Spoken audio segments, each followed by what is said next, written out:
Hello po, ngayon, blessed day. And, gusto mo ba ng pampalakas ng loob pag nanghihinaan ka? Or gusto mo ba ng encouragement on the times of you need courage?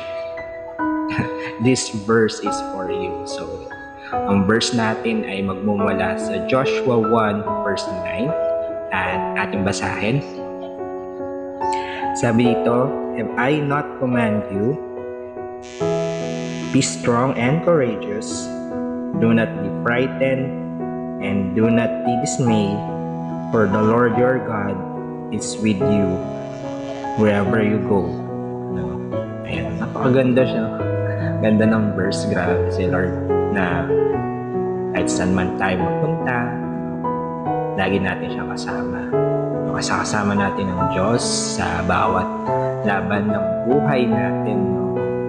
Na this verse, gusto niyang parating sa atin na si Lord, nandyan siya palagi para sa iyo. No? And dadagdag ko lang din sa Hebrews 13 verse 5. Basahin po natin.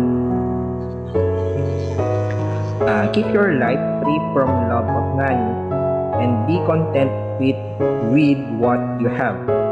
For He has said, I will never leave you nor forsake you.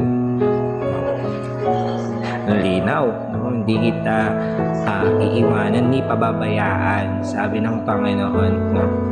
And kung ikaw man tong feeling mo na you're alone, no, you have a lot of discouragement, no, I would like to remind you na kasama mo ang Panginoon.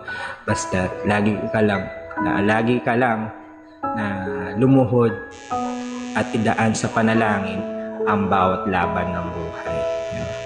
And God loves you, and maraming salamat po. See you on my next video. God bless po everyone. Shalom.